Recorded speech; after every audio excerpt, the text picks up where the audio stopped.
بسم اللہ الرحمن الرحیم۔ السلام علیکم، کیسے ہیں آپ سب؟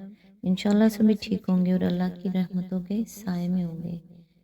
کتنا خوبصورت لمحہ ہوتا ہے نا جب آپ نماز سے فارغ ہو کر کسی تسلی کی امید پر اپنا قرآن کھولتے ہیں اور ایک آیت پر آپ کی نظر پڑتی ہے۔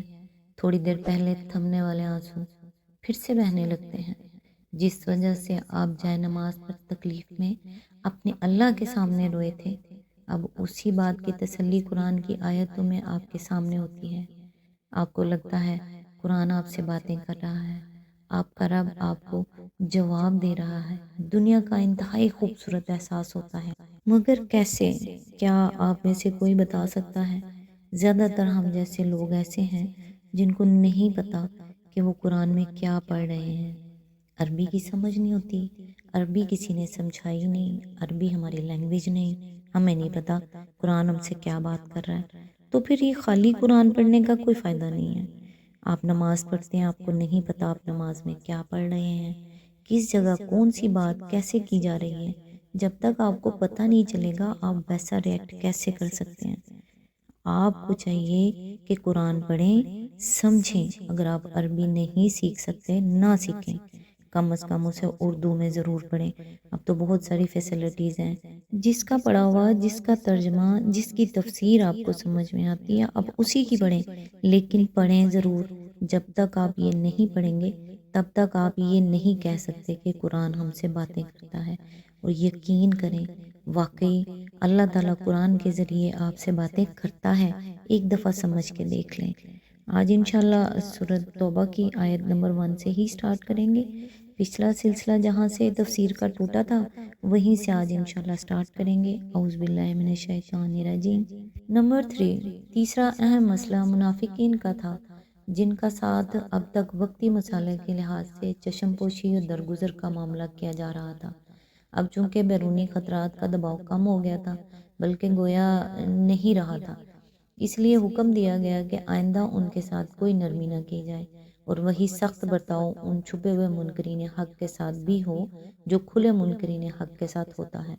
چنانچہ یہی پالیسی تھی جس کے مطابق نبی صلی اللہ علیہ وآلہ وسلم نے غزوہ تبوک کی تیاری کے زمانے میں سویلیم کے گھر میں آگ لگوا دی، جہاں منافقین کا ایک گروہ اس غرض سے جمع ہوتا تھا کہ مسلمانوں کو شرکت جنگ سے باز رکھنے کی کوشش کرے، اور اسی پالیسی کے تحت تبوک سے واپس تشریف لاتے ہی نبی صلی اللہ علیہ وآلہ وسلم نے پہلا کام یہ کیا کہ مسجد زرار کو ڈھانے اور جلا دینے کا حکم دے دیا۔ نمبر 4، مومنین صادقین میں اب تک جو تھوڑا بہت ضعیف عزم باقی تھا اس کا علاج بھی ضروری تھا، کیونکہ اسلام عالمگیر جدوجہد کے مرحلے میں داخل ہونے والا تھا، اور اس مرحلے میں جبکہ اکیلے مسلم عرب کو پوری غیر مسلم دنیا سے ٹکرانا تھا، ضعیف الایمان سے بڑھ کر کوئی اندرونی خطرہ اسلامی جماعت کے لیے نہ ہو سکتا تھا۔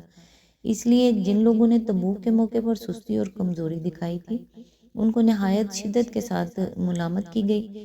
پیچھے رہ جانے والوں کے اس فعل کو کہ وہ بلا عذر معقول پیچھے رہ گئے، بجائے خود ایک منافقانہ طرز عمل اور ایمان میں ان کے ناراست ہونے کا ایک بین ثبوت قرار دیا گیا، اور آئندہ کے لیے پوری صفائی کے ساتھ یہ بات واضح کر دی گئی کہ علائے کلمت اللہ کی جدوجہد اور کفر و اسلام کی کشمکش ہی وہ اصل کسوٹی ہے جس پر مومن کا دعویٰ ایمان پرکھا جائے گا۔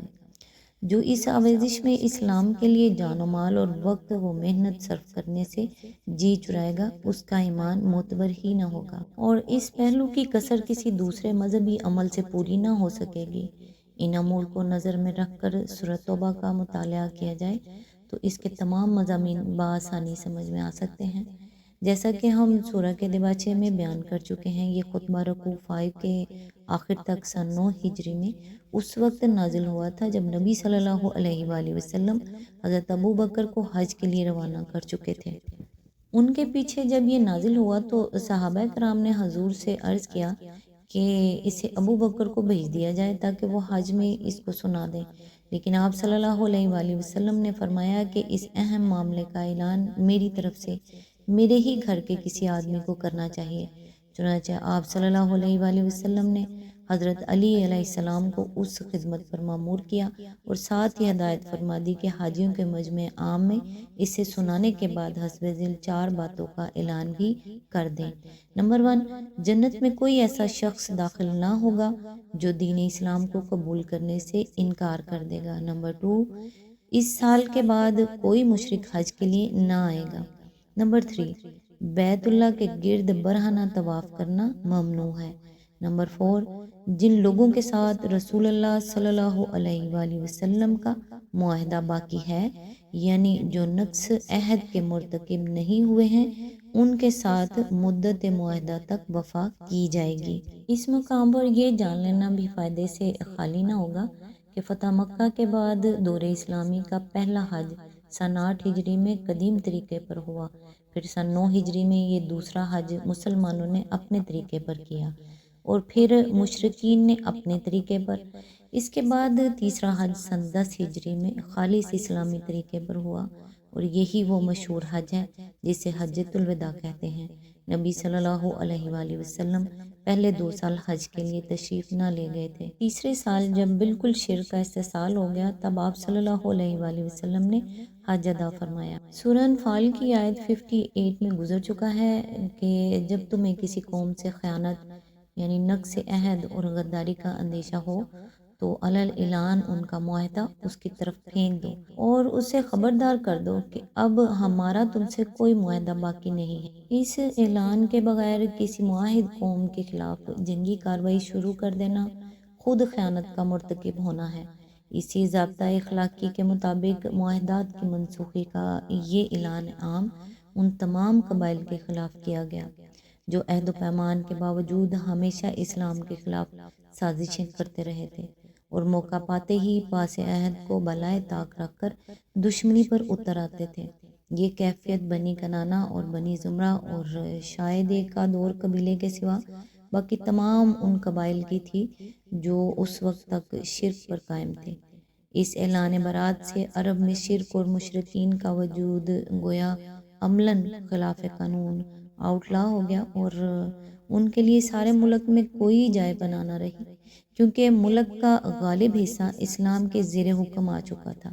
یہ لوگ تو اپنی جگہ اس بات کے منتظر تھے کہ روم اور فارس کی طرف سے اسلامی سلطنت کو جب کوئی خطرہ لاحق ہو یا نبی صلی اللہ علیہ وآلہ وسلم وفات پا جائیں تو یکا یک نقص عہد کر کے ملک میں خانہ جنگی برپا کر دیں، لیکن اللہ اور اس کے رسول صلی اللہ علیہ وآلہ وسلم نے ان کی ساعت منتظرہ آنے سے پہلے ہی بساط ان پر الٹ دی اور اعلان برات کر کے ان کے لیے اس کے سوا کوئی چارہ کار باقی نہ رہنے دیا کہ یا تو لڑنے پر تیار ہو جائیں اور اسلامی طاقت سے ٹکرا کر صفحہ ہستی سے مٹ جائیں، یا ملک چھوڑ کر نکل جائیں، یا پھر اسلام قبول کر کے اپنے آپ کو اور اپنے علاقے کو اس نظم و ضبط کی گرفت میں دے دیں جو ملک کے بیشتر حصوں کو پہلے ہی منضبط کر چکا تھا۔ اس عظیم الشان تدبیر کی پوری حکمت اسی وقت سمجھ میں آ سکتی ہے جب کہ ہم اس فتنہ ارتداد کو نظر میں رکھیں